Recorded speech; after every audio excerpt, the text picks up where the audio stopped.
सब धन्यवाद धन्यवाद गांधी जी का धन्यवाद। नमस्कार, मैं चंद्रशेखर जोशी। देवभूमि टुडे में आपका स्वागत है। सामाजिक विकास और सांस्कृतिक विकास से समृद्धि व संपन्नता तक का सफर तय होगा। आध्यात्मिक पर्यटन हो या साहसिक पर्यटन, क्षेत्र की तस्वीर बदलेगा, लोगों की तकदीर बदलेगा, विकास की नई इबारत लिखेगा, चंपावत को आदर्श जिला बनाने की परिकल्पना को पंख देगा। यहाँ तक कि देवभूमि उत्तराखंड को दुनिया की आध्यात्मिक राजधानी बनाने के लिए काम किया जा रहा है। ये कहना है मुख्यमंत्री पुष्कर सिंह धामी का। इस स्थान पर आने वालों की और संख्या बढ़ने वाली। जिस प्रकार से अभी हमारे बच्चे यहाँ रोड के माध्यम से यहाँ पहुँचे हैं, आने वाले समय में अनेक स्थानों के लोग यहाँ आएंगे, माँ का आशीर्वाद प्राप्त करेंगे। हम राज्य की जो सामाजिक विरासत है उसके संरक्षण और संवर्धन के लिए भी काम कर रहे हैं।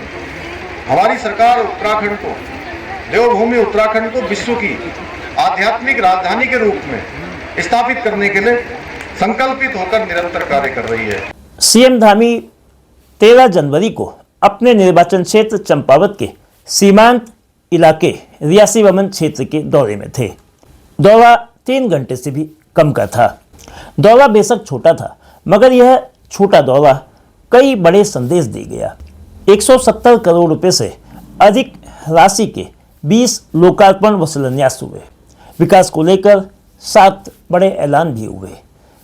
मुख्य फोकस मंदिरों के विकास, आध्यात्मिक और सांस्कृतिक वैभव को बढ़ाते हुए आर्थिक गतिविधियों को विस्तार देने का रहा। इस क्षेत्र में बाढ़ की बड़ी और तल्लादेश क्षेत्र के जो हमारे विभिन्न मंदिर हैं उनका सभी का सौंदर्यीकरण किया जाएगा। वर्ष 2026 के पूर्णांतरी मेले के सकुशल संचालन हेतु 2.5 करोड़ रुपए की धनराशि प्रदान की जाएगी। विधानसभा चंपावत के मंचकारी मोटर मार्ग एवं रमेला गागरी दमतोला मोटर मार्ग का सुधारीकरण एवं डामरीकरण किया जाएगा।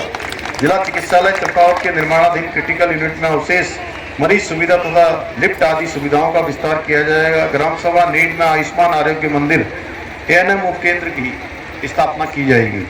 चंपावत में इंटीग्रेटेड सैनिक कॉम्प्लेक्स का निर्माण किया जाएगा। इस हेतु 15 नाली जमीन भी दी जाएगी। इसके अतिरिक्त जो पीएमजीएसवाई में बहुत सारी सड़कों के डीपीआर बन गए, उनको भी जल्दी ही स्वीकृति प्रदान करने के लिए भारत सरकार को भेजा जाएगा। उसकी प्रक्रिया भी चल रही है।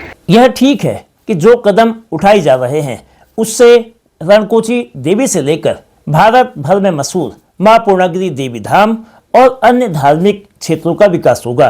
आधारभूत ढांचा भी बेहतर होगा, श्रद्धालुओं की सुविधाओं में भी इजाफा होगा। लेकिन बात यही खत्म नहीं होती है, जरूरत इससे आगे और इससे ज्यादा की है। आज मां रणकोची मंदिर के सौंदर्यीकरण और अन्य अवस्थापना सुविधाओं के लगभग 4 करोड़ 75 लाख रुपए की धनराशि के कामों का यहाँ पर शिलान्यास हुआ है। इसके साथ साथ पूरे जनपद की शिलान्यास और लोकार्पण दोनों योजनाएं मिलाकर 170 करोड़ रुपए की योजनाओं का यहाँ पर कार्य प्रारंभ हुआ है। कुछ पूरे हुए हैं, कुछ आगे शुरुआत हुई है। ये सभी योजनाएं इस क्षेत्र के लिए, विकास के क्षेत्र में यहाँ के नागरिकों के लिए और यहाँ आने वाले लोगों के लिए, क्योंकि ये स्थान हम उत्तराखंड का एक ऐसा स्थान बनाने के लिए इसके लिए काम कर रहे हैं कि जहाँ पर पर्यटन भी हो, यहाँ पर आर्थिक गतिविधियाँ भी हो, व्यापार भी हो, साहसिक पर्यटन के क्षेत्र में वाटर स्पोर्ट्स की गतिविधियाँ, राफ्टिंग से लेकर पैराग्लाइडिंग तक, और वेड इन उत्तराखंड की भी आगे चलकर इसमें काफ़ी संभावनाएं हैं। इस क्षेत्र में पर्यटकों के लिए भी और धार्मिक पर्यटन करने वाले लोगों के लिए, धार्मिक यात्रा करने वाले लोगों के लिए भी बड़ा स्थान है। और सरदा रिवर फ्रंट के बन जाने से, अन्य सुविधाएं यहाँ पर बन जाने से इस क्षेत्र की समृद्धि में बहुत बड़ा एक उछाल आएगा और इस क्षेत्र के लिए रोजगार के भी नए साधन यहाँ पर बनेंगे। और विकास की दृष्टि से भी आदर्श चंपावत का जो एक संकल्प हम लोग लेकर चल रहे हैं, वो संकल्प जल्दी हमारा पूरा होगा। कि माँ पूर्णागिरि का ही प्रताप है, उन्हीं की कृपा से आज पूरे राज्य के अंदर हमारे तेजी से विकास के क्षेत्र में राज्य आगे बढ़ रहा है।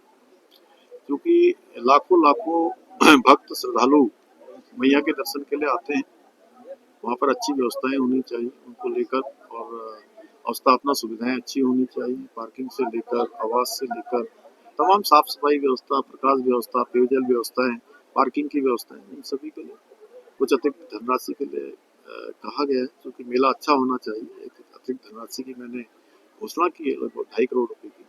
और भी जो भी, क्योंकि हमारा तो ये सोच है कि ये मेला हमारा पूरे वर्ष भर चलना चाहिए, क्योंकि वर्ष भर चलने की सभी संभावनाएं यहाँ पर हैं, और इससे हमारे पूरे क्षेत्रवासियों को और अनेक प्रकार की जो गतिविधियां हैं उन सभी को एक नया आयाम मिलेगा। कुछ सवाल ऐसे भी हैं जिस ओर या तो ध्यान नहीं दिया गया है या जो तवज्जो दी जानी चाहिए उतनी नहीं दी गई।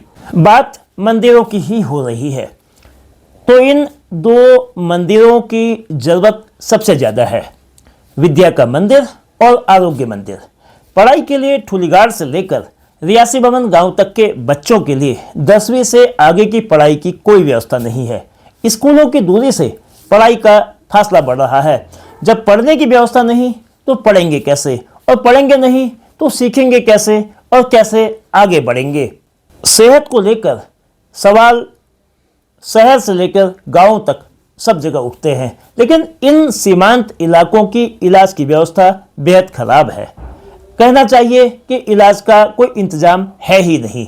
छोटी छोटी दिक्कतें जो सेहत से संबंधित हैं होने पर भी कोसों दूर टनकपुर के अस्पताल की दौड़ लगाना मजबूरी है। ऐसे में स्वास्थ्य की पुख्ता व्यवस्था जरूरी है। बिजली इन इलाकों में अब तक नहीं पहुंची है, बस रात के अंधेरे से पार पाने के लिए सोलर लाइट का आसरा है। डिजिटल इंडिया का नारा भी इन इलाकों में पहुंचते पहुंचते दम तोड़ने लगता है। काफ़ी हिस्सों में मोबाइल नेटवर्क या तो एकदम नहीं है या बेहद लचर है। ऐसे में इंटरनेट की बात तो दूर, सामान्य संवाद करना, सामान्य वॉइस कॉल करना भी आसान नहीं है। धर्म अध्यात्म से पर्यटन व कारोबार फल फूल रहा है, बढ़ना भी चाहिए, इससे रोजगार में भी इजाफा होता है। लेकिन आगे बढ़ने के लिए पढ़ाई लिखाई भी उतनी ही जरूरी है। ग्रामीणों को दूसरी बुनियादी सुविधाएं भी चाहिए। इस दिशा में तेजी से काम होना चाहिए, तभी सीमांत का ये क्षेत्र समग्र विकास की रफ्तार भर सकेगा। तभी आदर्श जिले की परिकल्पना पूरे जिले, शहरी क्षेत्रों के अलावा सीमांत के गांव, दूर के गांवों तक भी पहुंच सकेगी